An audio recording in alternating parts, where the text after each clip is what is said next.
my very beloved English-speaking and Romanian-speaking brethren and sisters, prea iubiți frați de limba română și de limba engleză, and you very, very dear children, și voi copilași și români și cei de limba engleză, as I have to translate myself, we will have very little time. I will have to be very short. Din cauza traducerii, va trebui să fiu foarte scurt. And I will not use any introduction, but go direct to the subject. Nu voi face nicio introducere și merg de-a dreptul la subiect. Before this, I read from Luke chapter 13. Citesc din Luca, la capitolul 13, versetul 35, Luke 13:35. The Lord speaks, Behold, your home is left unto you desolate, and verily I say unto you, ye shall not see me until the time come when ye shall say, Blessed is he that comes in the name of the Lord. Iată că vi se lasă casa pustie și adevărat vă spun, nu mă veți mai vedea până când nu veți spune, binecuvântat este cel ce vine în numele Domnului. Now, it seems it's not difficult at all to say, blessed is he who comes in the name of the Lord. It solves any problem. Let us say this sentence. S-ar părea că totul este foarte ușor. Spui, binecuvântat este cel ce vine în numele Domnului și ai scăpat de orice bocluc. And when Jesus, on Palm Sunday, entered in Jerusalem, they did just this to him. They came to his encounter and said, Blessed be he who comes in the name of the Lord. Și evreii care l-au întâmpinat pe Domnul Iisus în Duminica Florilor au făcut tocmai aceasta, au împlinit cuvântul ăsta. Au zis cu glas tare, binecuvântat este cel ce vine în numele Domnului și așteptau acum să meargă toate lucrurile bine. Au împlinit lucrurile. It's so simple to say, blessed is he who comes in the name of the Lord. The question is solved. So let us all say this sentence. But it is not as simple as that. Ar fi ușor să spunem fraza aceasta, dar lucrul nu este chiar atât de ușor. Limba ebraică în care vorbea Domnul Iisus nu era ca și limba noastră. Nu avea finețile limbii românești. The Hebrew language, which our Lord spoke, is not like the English language in which we speak. With us, we have different words. One word is, blessed is he who comes in the name of the Lord. Another word, blessed is she who comes in the name of the Lord. Or blessed is whatever comes in the name of the Lord. It's a difference in the language. În limba noastră românească sunt cuvinte diferite. Binecuvântat e cel ce vine în numele Domnului. Binecuvântat e cea care vine în numele Domnului. Binecuvântat este orice vine în numele Domnului. But in Hebrew, this difference does not exist. Dar în ebraică nu există diferența aceasta. Și trebuie noi înșine să ne gândim cam cât a vrut să spună Domnul Iisus prin fraza aceasta. And we ourselves have to sort out what did Jesus really mean by these words. He could not have meant simply, I give you a sentence, a formula, you say it and everything is in order. Say, blessed is he who comes in the name of the Lord and everything is in order. El sigur că n-a gândit așa să ne dea o frază prin care totul să intre în regulă. Spui, binecuvântat e cel ce vine în numele Domnului și s-a terminat. I-au spus asta. Și nu a ajutat la nimic. On Palm Sunday they said to him, blessed is he who comes in the name of the Lord, and he did not help. In Hebrew, these words mean something entirely else. Blessed is what comes in the name of the Lord, whatever comes. Binecuvântat în ebraică, asta înseamnă binecuvântat este ce vine în numele Domnului, orice vine. Trebuie să ai inima deschisă pentru orice îți trimite Dumnezeu. We have to accept with love and with confidence whatever comes in the name of the Lord. If it is pleasant to us or unpleasant, we have to receive it. When Jesus went towards the garden Gethsemane, când Iisus a mers spre grădina Gethsemane, together with his disciples, împreună cu ucenicii, ei au cântat. They sang. And we know what they sang. Și știm ce au cântat. They were Jewish and it was Passover Eve. Ei erau evrei și era ajun de Paște.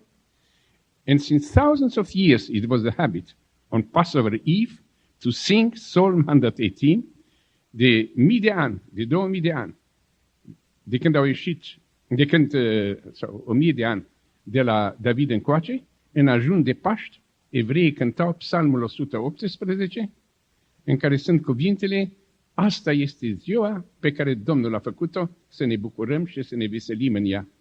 Jesus, on the way to Gethsemane, knowing that there they will arrest him, then they will whip him, then they will nail him to the cross, then he will have all this atrocious suffering, he sang, this is the day which the Lord has made. Let us rejoice and be glad in it. Whatever the Lord gives, even if he gives me very hard suffering, even if he gives me crucifixion, mergând spre grădina Ghetsemane, știind că va fi arestat, că va fi biciuit, că va fi răstignit, el a cântat cânticul acesta. Asta e ziua, și ziua răstignirii, și ziua arestării, și ziua când voi zăcea în mormânt, ziua când din mormânt eu voi coborî în iad.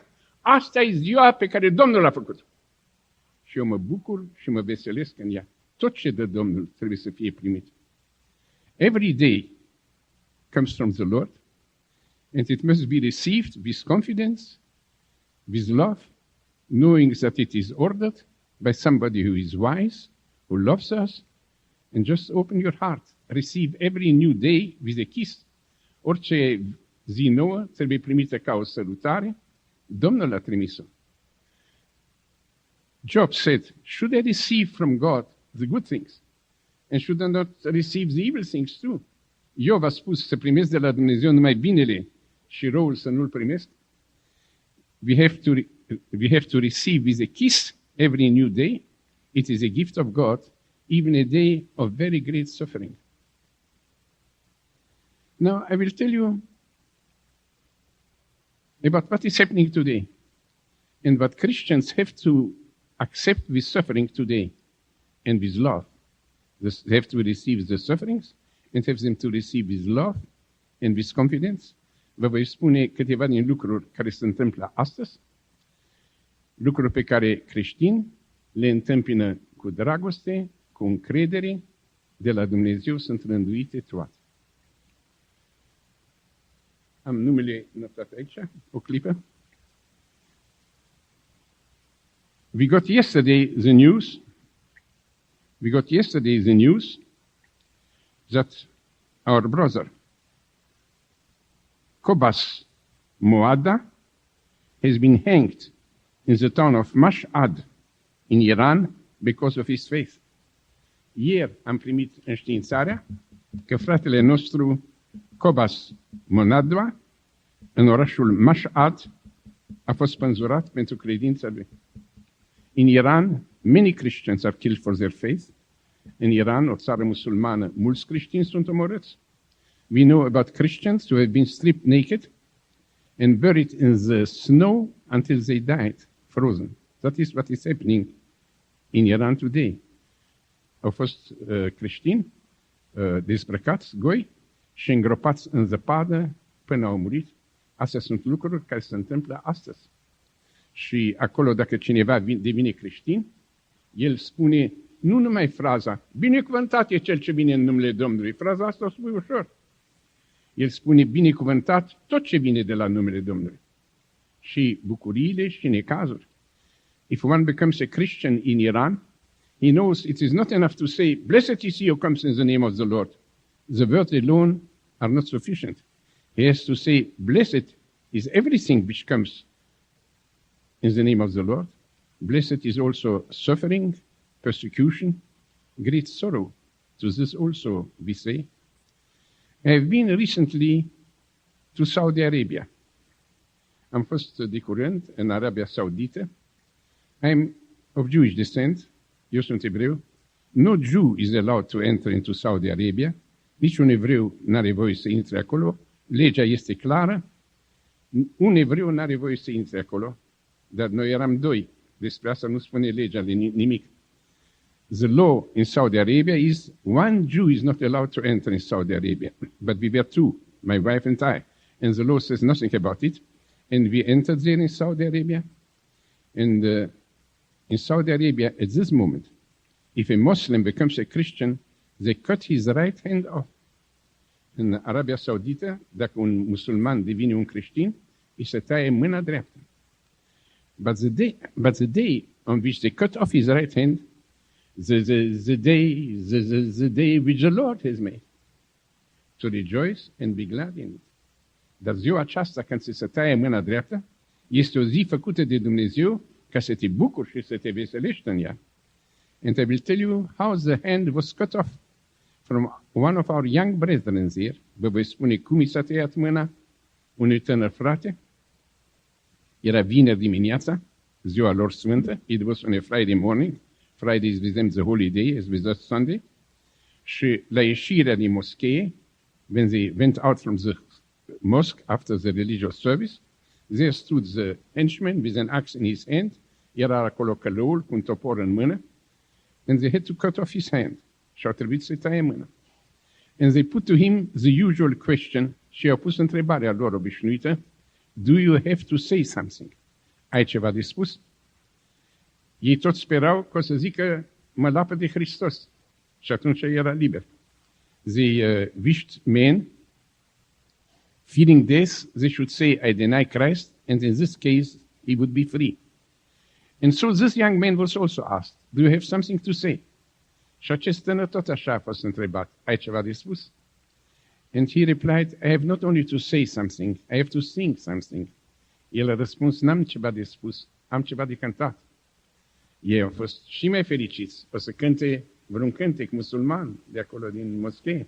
They were even happier, he will sing some Muslim hymn from the mosque. And he sang in Arabic, I will sing it to you in English. But imagine how the song was sung. Not sitting comfortably in a pew in a church.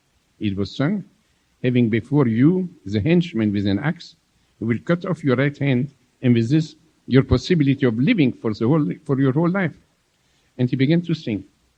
So take my hand, O Jesus, I'll follow you. With hand or stump, no difference, I'll follow you. So take my hand, O Jesus, you are my love.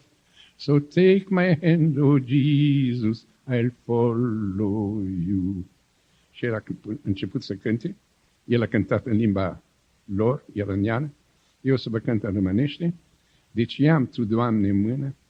Deci i-am tu, Doamne, mâna și mă conduc. De acum și întotdeauna, precum vrei tu, cu mână ori fără mână, tot una, eu te voi urma. Deci i-am tu, Doamne, mâna, al tău vreau să fiu. Există și creștini. Există astfel de creștini. Și Iisus a spus, să zicem, binecuvântat, este orice vine în numele Domnului. Jesus, when he said the verse which we read from Scripture, meant by this, we should say, blessed be whatever comes from the Lord. Days of pleasure, days of joy in family or in church, but also days of very great suffering. And we have brethren who encounter days of great suffering like this. Și avem frați care întâmpină zile de grea suferință în felul acesta. Fraților români, le-am spus despre Sudan. Mai țineți minte că v-am spus de Sudan? To the Romanian brethren, I spoke already once about Sudan. I speak in the name of a mission. We try to help the persecuted Christians wherever there is persecution. Eu vorbesc în numele unei misiuni care cu asta se ocupă, să ajute pe cei persecutați. In Sudan, some 2 weeks ago, or 3 weeks, 40,000 men with their old parents and with their little children, 40,000, have been deported to a desert place, the Nubian desert, without food, without water. It is on the equator. You imagine the heat which is there. They have no shelter against this heat, and they were told, you will get food and water if you deny Christ and if you become Muslims. Au fost duși 40.000 într-un loc pustiu, unde nu există pâine, nu există apă, nu există adăpost împotriva căldurii, e chiar la ecuator, și li s-a spus, veți primi pâine și apă, numai dacă vă lepădați de Hristos și îl recunoașteți pe Mahomet ca profet. Ăsta e lucru care se întâmplă astăzi. Și cum trebuie să întâmpinăm o asemenea zi? How do we have to encounter such a day? Is it enough to say, blessed is he who comes in the name of the Lord? That's a sentence. Everybody can say it. How do I encounter this day? There is my little child of 2 and of 3, and he says, Mother, give me water. And the mother says, I can't give you water, because for this I would have to deny Christ and accept the Muslim religion. What can a child of 2 or 3 understand from it? Just nothing. And she sees her little child dying with parched lips for thirst. She is an elderly mother or an elderly father. She cannot help them, but she would not deny Christ. This is a day of test which God has given, and they remain faithful. Until now, we don't have information that even one would have denied Christ. There might be some, I don't know. But we don't have such information. In any case, the majority remain faithful and don't deny Christ. Nu avem informație că vreunul din ei s-a lepădat. Deși ei sunt puși în fața unei situații atât de tragice, au acolo un copilaj de 2-3 ani. Și copilul strigă, mamă, dă-mi apă. Și mama spune, nu pot să-ți dau apă, că aș trebui să mă lapă de religia creștină și să-l accept pe Mahomet ca profet. Și pricepe copilul de 3 ani. Și moare copilul de 3 ani în fața ei și sunt acolo bătrâni, o mamă, un tată și îi lași acolo să se prăpădească și nu lapezi credința ta. And you see your beloved ones dying before your eyes, and you don't deny your faith, you remain faithful. Such things are happening today. There are some who understand the words of Jesus like this. Sunt unii care așa înțeleg cuvântul lui Iisus. Binecuvântat este orice bine în numele Domnului. Blessed be whatever comes in the name of the Lord. I accept every day. Voi trăiți în America, where such things don't happen, unde lucruri de astea nu se întâmplă. But every one of you has his problems, even in American life, and you have your sorrows, and you have your troubles. Și voi aveți necazurile voastre și tulburările voastre și aici. Și a aparține lui Iisus înseamnă să spui la orice se întâmplă. Și la orice zi, aceasta e ziua pe care Domnul a făcut-o, binecuvântat este orice bine în numele Domnului. To be a Christian means to say, whatever happens, blessed is whatever comes from the name of the Lord. I accept everything. You have heard about Luther, ați auzit despre Luther, un om însemnat în istoria bisericii, a renowned person in the history of the church. Luther says that he learned faith from a certain Tauler, a great Christian writer of the 12th century. Luther spune că el a învățat credința de la un anume Tauler, un creștin renumit, un scriitor din veacul al XII-lea. And Tauler tells us in one of his books how he learned the Christian faith. Tauler ne spune cum a învățat el credința creștină într-una din cărțile sale. Tauler tells us that once he saw a beggar before a church. Tauler ne spune că odată a văzut un cerșetor înaintea bisericii. And Tauler, very polite, said to him, good day, sir. Și Tauler, foarte politicos și față de un cerșetor, i-a spus, ziua bună, domnule. And the beggar replied, you don't have to tell me good day, because all my days are good. Și cerșetorul a răspuns, n-aveți nevoie să-mi spuneți bună ziua, că la mine toate zilele sunt bune. Tauler believed that it was a joke. Tauler a crezut că e o glumă, and he told him, well, if you don't wish to hear good day, then I wish you to be happy. Dacă nu vreți să vă spun bună ziua, vă spun să fiți fericit.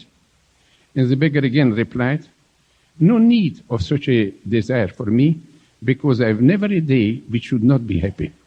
Cerșetorul a răspuns, n-aveți nevoie să-mi urați fericire, fiindcă eu nu am niciodată o zi nefericită.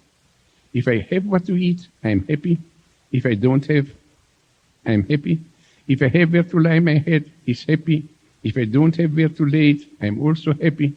Whatever happens, this is a day which the Lord has made, and I am quiet and happy in it. Cerșetorul a răspuns, eu când am ce să mănânc, știu că e de la Domnul și sunt fericit. Când n-am ce să mănânc, sunt tot fericit. Când am cu ce să mă acopăr și unde să mă culc, sunt fericit. Și când dorm pe stradă, tot așa sunt fericit. Fiindcă asta e ziua pe care Domnul a făcut-o pentru mine și eu accept orice Domnul face pentru mine. Tauler remained very stunned about what this beggar told to him. He said, "Sir, but this is crazy what you tell us. What if the Lord decides to send you in hell?" Și Tauler i-a spus, dar mie mi se pare nebun, lucru nebun ceea ce dumneata spui. Și dacă Dumnezeu o să decide să te duci în iad? The beggar replied, "If God wishes me to be in hell, I would not like to be in heaven. If it is happiness for him that I should be in hell, I accept hell. I wish nothing else than what he wishes. I am sure he wishes about nobody to be in hell. But I would not like to be even in heaven contrary to his will. My happiness is to do his will." El a răspuns, dacă Dumnezeu vrea ca eu să fiu în iad, eu nu vreau să fiu în cer. Eu vreau să se facă voia lui. Eu nu cred că el dorește despre cineva să ajungă în iad. Dar eu nu doresc ceva pentru mine. Doresc să se împlinească voia lui. Tauler stunned asked him, "But when did you arrive to such thoughts?" And he replied, "When I separated myself from all things of the world." Tauler, foarte mirat, i-a spus, dar când ai ajuns la asemenea gândire? El a răspuns, când m-am despărțit de lucrurile lumii acesteia, când le-am lepădat. And Tauler then asked him, "But who are you?" And he replied, "I am a king." Și Tauler l-a întrebat, dar dumneata cine ești? Și el a răspuns, eu sunt un rege. And Tauler again asked him, "But where is your kingdom?" And he said, "My kingdom is here in this heart.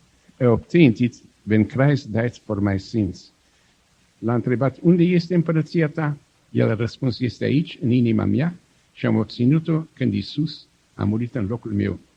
When Tauler spoke with this beggar, he was converted, he became a Christian, and then Luther learned from him Christianity. Când Tauler a vorbit cu acest cercetător, el s-a pocăit, el a devenit creștin și Luther de la el a învățat creștinismul și noi toți suntem protestanți. Noi am învățat de la Luther, pe așa se învăță. We all are Protestants and we all follow what Luther has taught, and Luther has learned like this, that to be a Christian means not only to say a sentence to Jesus, "Blessed is he who comes in the name of the Lord," but one who opens his heart to accept everything which God gives with a quiet heart. It comes from the Father. Noi toți suntem protestanți, noi toți suntem, într-un sens, urmași ai lui Luther și de la Luther așa am învățat sensul versetului binecuvântat. Este orice vine în numele Domnului, primesc totul cu un zâmbet, I receive everything with a smile because it comes from the Father. I don't tell you these words easily. I speak to you as a man who has suffered terribly almost all my life. I've suffered in early childhood. I've suffered in youth. I am Jewish and I passed together with my family. By the way, stand up, Binza, a little bit. Here's my wife, Sabina. God bless. She and we passed through the Holocaust. Nu vă vorbesc lucrurile acestea ușor. Sunt un om care am suferit din fragedă copilărie, am suferit ca tânăr, am suferit în timpul războiului, am trecut prin Holocaust cu soția mea. Almost all our family was killed on one day. We heard about them on one day that they were killed. Both parents, 3 sisters, a brother. Într-o zi am aflat că au pierit amândoi părinți, 3 surori, un frate. We had 6 foster children. Am avut 6 copii adoptați. And we loved them just as our children. Și i-am iubit ca și pe copiii noștri. They were killed on one day. Au fost omorâți într-o zi. And so on. And then I was in fascist prisons and in communist prisons. Am fost în închisori fasciste. Am fost 14 ani în închisorile comuniste. And now in this free America, I continue to suffer because there exist sufferings in America too. Am suferințe și în America, fiindcă și în America se poate suferi. But I learned the meaning of the words of Christ. Dar am învățat ceea ce Iisus a spus, binecuvântat este ce vine în numele Domnului. We have to say, blessed is whatever comes in the name of the Lord, because he has a good purpose in all these things. Putem spune aceasta fiindcă știm că el are o intenție bună. I will not hold you long. I know it is late. But one day, an officer of the Communist Secret Police entered in my cell. Într-o zi, un ofițer de la securitate a intrat în celula mea. Eram mai mulți acolo. We were several in the cell. And he asked, who is Wurmbrand? A întrebat, care e Wurmbrand? I replied, I am. He said, you are sentenced to 25 years. I-am răspuns, eu sunt. Mi-a zis, ești condamnat la 25 de ani. God is my witness. I did not have the slightest emotion. This is the day which the Lord has made. He could have said, today you are free. There was a day when I was told you are free. I did not have more emotions the day when they told me 25 years in jail as the day when I was free. These are days which God has given. N-am avut nicio emoție când mi-a spus lucrul acesta. Cum n-am avut emoție în ziua când mi s-a spus că sunt liber. Toate zilele trebuie să fie primite. We have to receive all days from God with confidence and with love. And I will tell you now just one thing from prison life, and with this I will finish because we have also Holy Communion. I will tell you just one thing, fiindcă aveți și cina și timpul este înaintat, am venit târziu, vreau să vă spun numai un lucru întâmplat în închisoare. At a certain moment I was interrogated by a captain of the Communist Secret Police. Într-o zi eram tocmai interogat de un capitan de securitate și el mi-a spus, bă, prostule, asta e felul lor politicos de a vorbi, am învățat la școală. Zice, bă, prostule, cum poți să crezi în Dumnezeul ăsta? Păi dacă ar fi Dumnezeu, atotputernic, bun, ar face așa cu degetul și ai fi liber, nu? Un Dumnezeu atotputernic te scoate. Și bun și te iubește și... De ce te ține la închisoare? Tu nu vezi, bă, că nu există niciun Dumnezeu? Că dacă ar fi, tu ai fi liber. And one day I was interrogated by an officer of the secret police, and he told me, you idiot, how can you believe these stupid things about an almighty and a good God, and you are his child?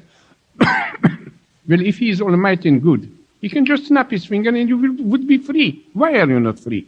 Why do you rot here in our prisons? This alone would be proof enough that there is no God. I asked him, Captain, why have you been in prison? Eu l-am întrebat pe dânsul, domnule capitan, dar dumneavoastră de ce ați stat în închisoare? He was indignant. How do you dare to put such a question? I have never been in jail. El foarte supărat. Cum îndrăznești să-mi pui așa întrebare? Eu n-am fost în închisoare niciodată. I said, Captain, you might have forgotten. Eu am spus, domnule capitan, probabil că ați uitat. You were in a very severe prison. Ai fost într-o închisoare foarte aspră. In my prison, in my cell, I have placed 3 steps to and fro. You were in the womb of the mother and could not move your hands and your legs. That was a prison. Eu în închisoarea mea, în celula mea, am loc 3 pași încolo și înapoi. Dumneata ai stat în închisoarea pântecului mamei și n-ai putut să miști nici picioarele, nici mâinile. In my cell, I have light. You stayed there 9 months in perfect darkness. Eu am stat unde era lumină, în celula mea e lumină, dumneavoastră ați stat în pântecul mamei, închis timp de 9 luni, în întuneric complet. Nici nu pot închipui o închisoare mai mizerabilă decât aceea în care dumneavoastră ați stat. And then came the great pain of birth. Birth is painful not only for the mother, it's painful for the child too. He has to pass through such a narrow channel, and then somebody, he does not know who it is, takes him here by his head, sometimes not with hands but with forceps, and drags him out. It is a great pain for him. And then they have to cut the umbilical cord, that is like pulling a tooth. It's a pain for the child. Și după 9 luni de închisoare a venit grozava durerea nașterii. Nașterea e durere nu numai pentru mamă, ci și pentru copil, că trece printr-un canal îngust și apoi nu știe cine, niște mâini la apucă aici de cap și îl trag, ba câteodată cu niște clești, îl trag afară și să taie și coarda aceea a buricului. E durere, ca și extragerea unei măsele. Ce înseamnă asta pentru copil? You have been in prison and you have known sorrow and you don't mind it. Because after this prison, there came a beautiful life in which you have arrived to be a captain with epaulets and with stars. Dumneata ai fost într-o închisoare teribilă, dar nu ești supărat, fiindcă din asta a ieșit o viață frumoasă, ați ajuns un capitan cu epolete, cu stele aici. I also am in a prison, and I don't mind to be in prison. I am not angry against God and against nature, because I know that my prison is also a preparation for a beautiful life. I will be in heaven for all eternity with the saints and the best men of all centuries. Așa și eu nu sunt supărat nici pe Dumnezeu, nici pe natură, pe nimeni, de faptul că sufăr, fiindcă știu că la capătul suferinței acesteia este o viață frumoasă, o viață veșnică, o viață cu Dumnezeu. The captain remained impressed. He did not beat me as I expected that he will do after these verses. Nu m-a bătut pentru cuvintele acestea. We have a God in whom we can have full confidence. Jesus had this confidence. Noi avem un Dumnezeu în care putem avea încredere deplină. Iisus a avut încrederea aceasta. A lăsat un tron ceresc, fiindcă i-a spus Tatăl, lasă un tron ceresc și naște-te într-un grajd. His father told him, leave the heavenly throne and be born in a stable. So he left the heavenly throne and was born in a stable. And he lay in a crib. And then his father told him to lead a whole life of sorrows and of persecution and of poverty. Tatăl i-a spus să ducă o întreagă viață cu dureri și cu necazuri și cu sărăcie și a dus-o. He stretched out his hands himself. They did not force him. He gladly stretched out his hands that they might beat nails in his hands and into his feet. N-au trebuit să-l forțeze, cu drag a întins el brațele, să-i bată cuie în mâini și în picioare. După ce l-au biciuit, after they first had whipped him, he saw his holy mother weeping at the foot of the cross. A văzut pe Sfânta lui Mamă plângând la piciorul crucii, dar el în toate acestea era liniștit. In all these things he was quiet because he knew what follows. Era liniștit în toate, fiindcă știa ce urmează, știa pentru ce trebuie să treacă prin suferințe. And after Golgotha, he did not run to heaven immediately. Și după Golgotha n-a alergat imediat la cer unde este bine. No, it is written in the Bible that he descended into hell, where it is even worse. În Biblie spune că a coborât în iad, unde este mai rău, dar Tatăl îl vrea acolo. The Father willed him to go there and to serve there too. He accepted every day. And then came the glorious day of resurrection and of ascension.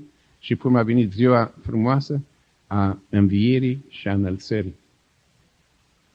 And so, out of my own experience, and of the experience of thousands with whom my wife and I have been in jail, and then the experience of hundreds of thousands about whom we know, who have been in terrible sufferings, who are in terrible sufferings, we can advise you, say, blessed is whatever comes in the name of the Lord.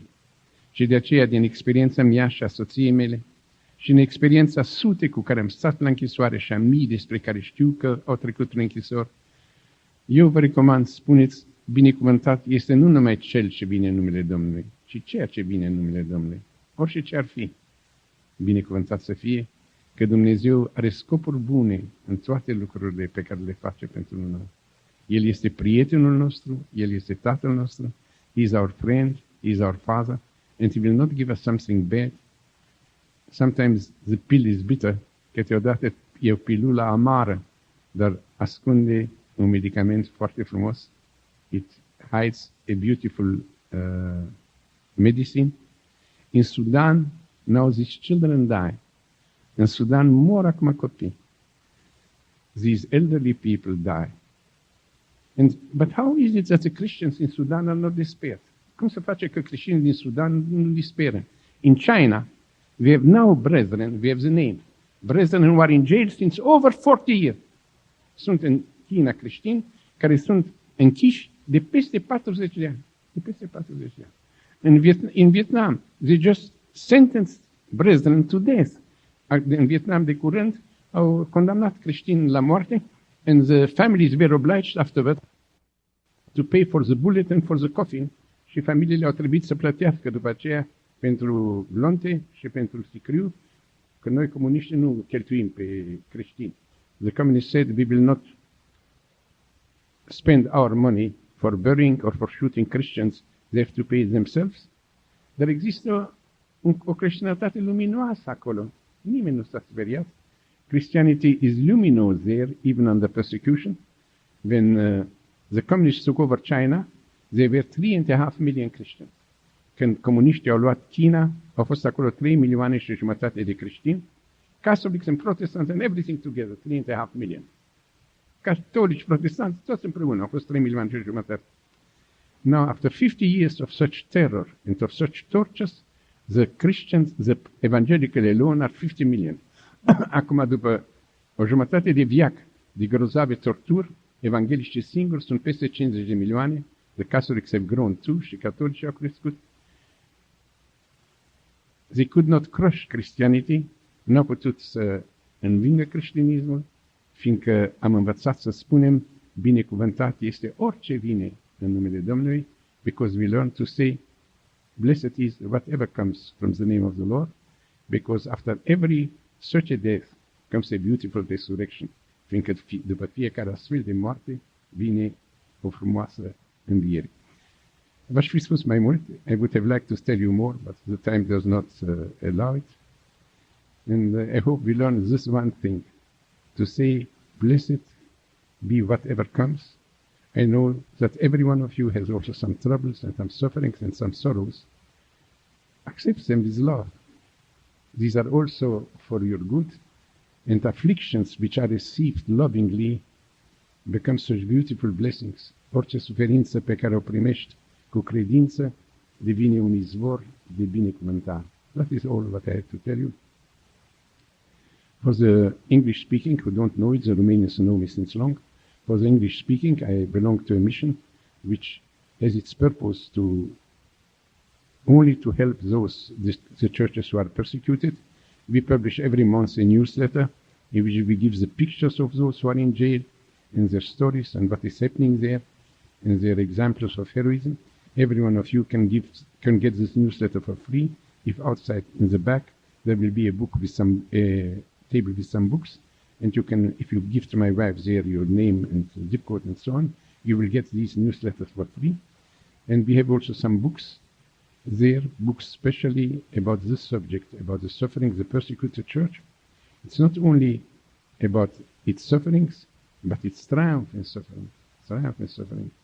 Jesus, going towards Gethsemane, saying, this is the day which the Lord has made. We also, when we were in suffering, when we were in chains, use the musical instruments, use chains as musical instruments, and sang every day, this is the day, cling clang, cling clang, this is the day, cling clang, which the Lord has made, cling clang, let us rejoice and be glad in it, cling clang. Even chains can be used as musical instruments to the glory of God. Și lanțuri pot să fie folosite ca instrumente pentru glorificarea lui Dumnezeu. Să ne ajute Dumnezeu să glorificăm în orice clipă. Amin.